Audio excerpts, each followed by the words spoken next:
Hey everybody, I'm Steve Green with Bill Whittle and Scott Ott, and this is your Right Angle Lightning Round. Brought to you by the members of BillWhittle.com. Yeah, I love these. Instead of going deep into one topic, I have selected 4 headlines, seemingly at random, but actually with malice, a forethought. And Bill and Scott have no idea what these stories are, so we're going to get their very hottest and freshest takes. So without further ado, here we go. We're starting with Bill this week, according to my notes. Joe Biden quietly revokes Trump's ban on Chinese communist propaganda in schools.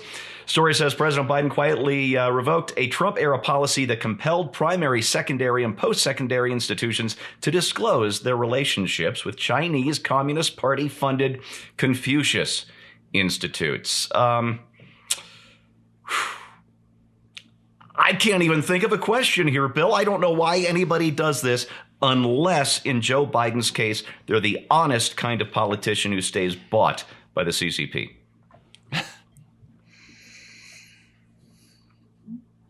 Confucius say Chinese Communist Party got their money's worth. I don't even remember the punchlines for those old Confucius say jokes. I just remember that they existed. Just set up, Yeah, you know, it's like, here's the thing about when I saw that story, Steve. It's kind of like things like, you know, the Muslim student centers and CARE, you know, all of these organizations are essentially designed to influence public opinion in favor of people who are, I would say, are not necessarily our friends.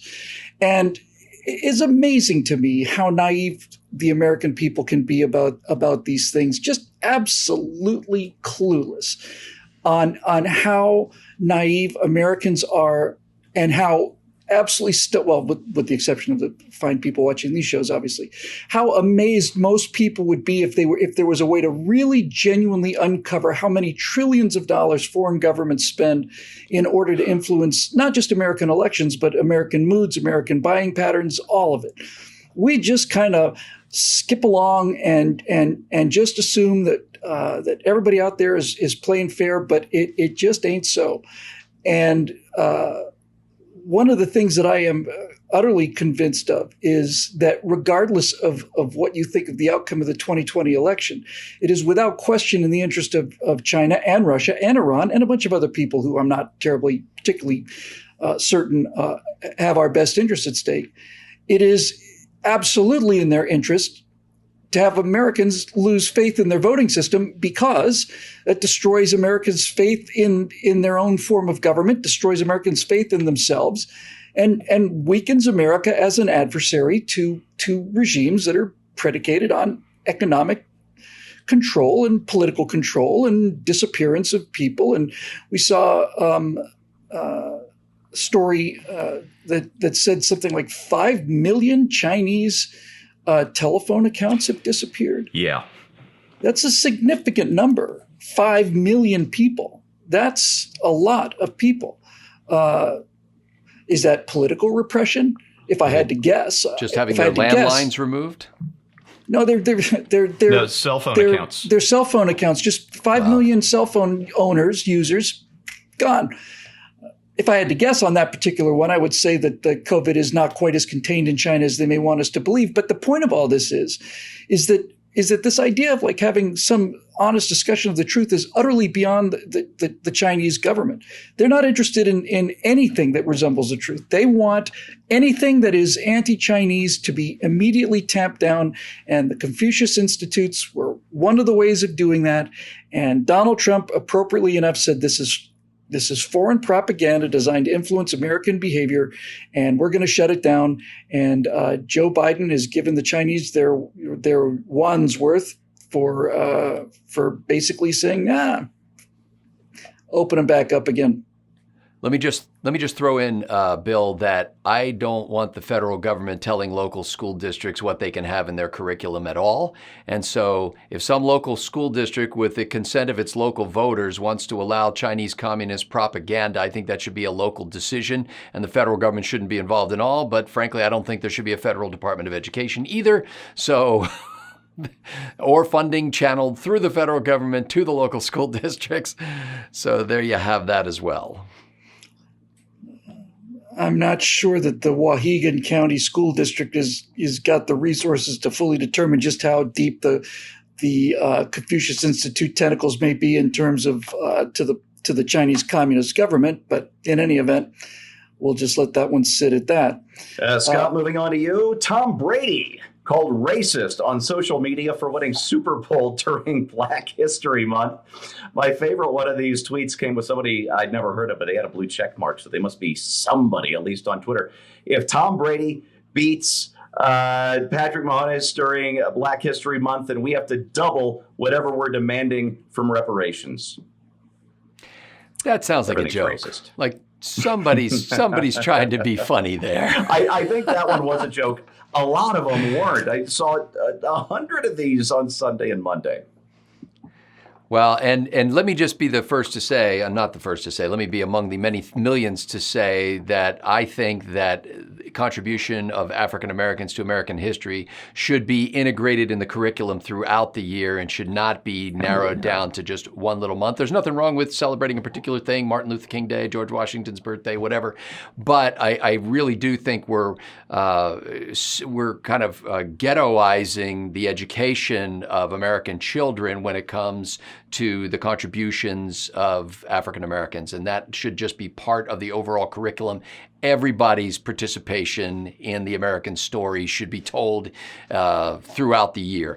That said, as a Kansas City Chiefs fan, I was not aware that there was a game played last week. Was there?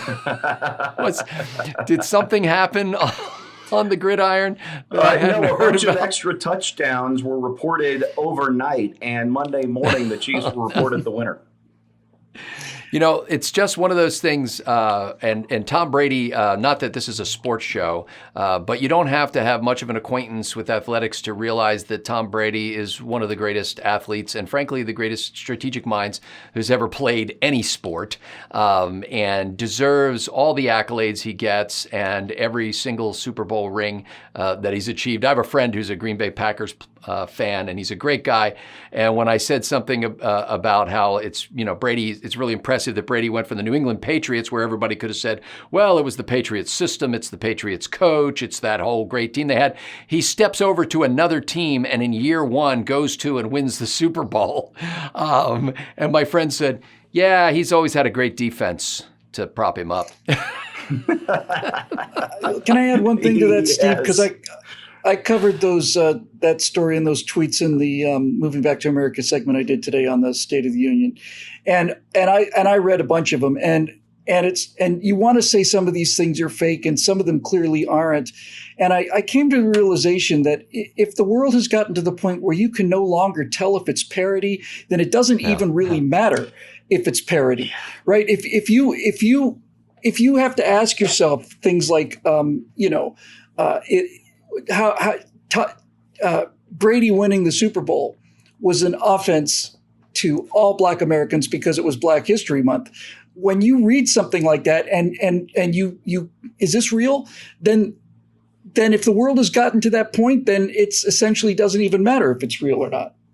And I would just like to say, I just so everybody's clear on this, I am definitely in favor of having, significant African-American representation in the NFL. I think that's a goal we should all strive for and be It is on the field, Bill, but it's still not in the offices. It's still not on the sidelines in the coaching staffs, in anything near what you'd think as players come up through, and retire and go into coaching. The NFL, which has made a great deal and has spent, what did they say, $250 million this year toward racial equity issues or racial justice issues. They really should start with their own house and say, how is it possible that with, the majority of the players on the field being of African-American descent, we still have such a paucity of African-Americans in the head offices, at the league, at the team level, at the coaching level.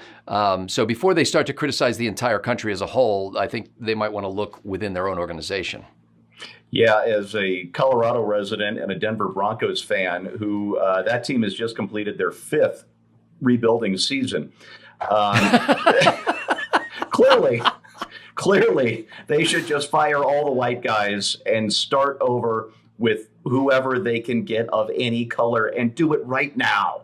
Actually, John Elway retired, so we've got that going for us, which is nice. All right, Bill, going to you. When Fairfax County, Virginia schools reopen, more than 2,000 teachers will still teach from home because they're refusing to go back in. But this is the kicker. Vaccination of teachers began in January, and at present, 90% of them have either received the first shot or made appointments to do so. And in their stead, the district will be sending in 2,000 unvaccinated helpers to watch over the classrooms who are much lower down the totem pole for vaccination than the teachers are. So I guess my question is, Bill, how do you have public education without public educators? Or would that be a net plus? You could start by eliminating the unions. I mean, just for the clarity, so people understand just to be crystal clear about this. Teachers are getting vaccinated because they're teachers, but they're not coming to school because they don't want to get sick. And so they are sending in people to proctor the classrooms who are not vaccinated so that the vaccinated teachers don't have to come in and face a cohort of people whose infection rate, or at least fatality rate on COVID-19 is their survival rate is 99.999999%. Well, heroism is what it is, Steve. It's the only word that comes to mind. How can you face anybody after that? You could make the case that I don't want to go to school because I think the virus is still out there and I don't want to risk it. But if what you're saying is I'm getting vaccinated because I'm a frontline teacher, but I'm not going to the front line, I'm staying home, and I'm going to send somebody who's not a teacher to the front line to do the risky work that I was supposed to be vaccinated for in the first place, then you really are dealing with a pretty shameless group of people. Sociopathic would be my word of choice in this particular instance. Scott, let's go to you. Oh, this is a sad story. Parents who don't affirm kids' sexual confusion could be jailed for 10 years under a new Australian state law. LifeSite News reports, and this is where it really gets tricky. A similar bill was passed in the state of Queensland last year, but the Victorian legislation goes much further in that it prohibits harmful practices, not only in healthcare settings, but also in churches. So it would effectively outlaw public prayer in church for people who churchgoers think might need some prayer time. What you said, I know you used American English words to say it. I don't understand what you're just saying. Are they saying that the government is what? Parents must affirm their children's gender confusion or face up to 10 years in jail, and praying for their own kids would be considered not affirming their gender confusion. Wow. Yeah. That's and pretty far along the road.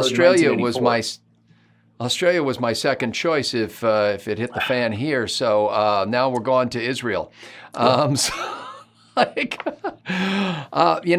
just don't. Any government interference and stuff like that is anathema to me. But I think that especially the parents' relationship with their children and their ability to raise their children as they see fit, as long as they're not abusing them. It sounds like they're trying to put these parents who would say, hey, if Bobby thinks he's really Susie, and we try to persuade him that he's actually Bobby, and then we ask our friends at church to pray for us in this difficult time, that it would be akin to withholding medical care from somebody who has a treatable but fatal illness if not treated, and that therefore we were withholding that care, and the state should step in and do something about it. I don't see the benefit of the penalty, especially you've got that child who's got that gender confusion or sexual confusion, and then the parent is sent to prison. Like for 10 years, and then the state, which of course, we all trust the state to raise our children better than us. It's funny because people who would support such a measure only can do so if they can in their heads say, well, this is not about me. This is about those people. And as long as we have an other that we can target and say, I'm not like them, they're bad, I'm good, what we don't realize is that eventually the worm turns and it comes around, and all of a sudden you're the person engaged in the unapproved behavior, and you don't have a majority in the legislature to protect you.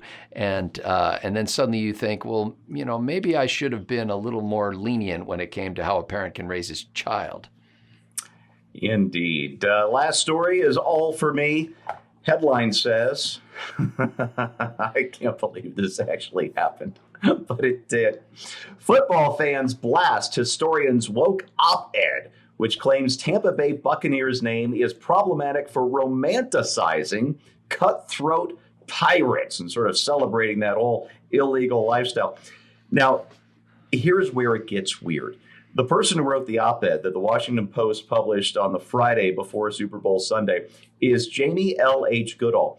And not only does she have a PhD in sort of pirate studies, but she's written a book on pirates. She has been seen on Instagram promoting her book while wearing a pirate-themed mask in the bookstore. And let's get this photo up on the screen. She has a busty pirate wench tattoo, very large one, right here on her bare arm in her Twitter photo. I got nothing. We reached a tipping point of crazy, folks. We saw the cliff. And like Thelma and Louise, we punched the gas. Here we are. It's going to be a long ride down. When we hit bottom, I don't want to see it. So I'm just going to pour myself a midday martini and call it quits for the day.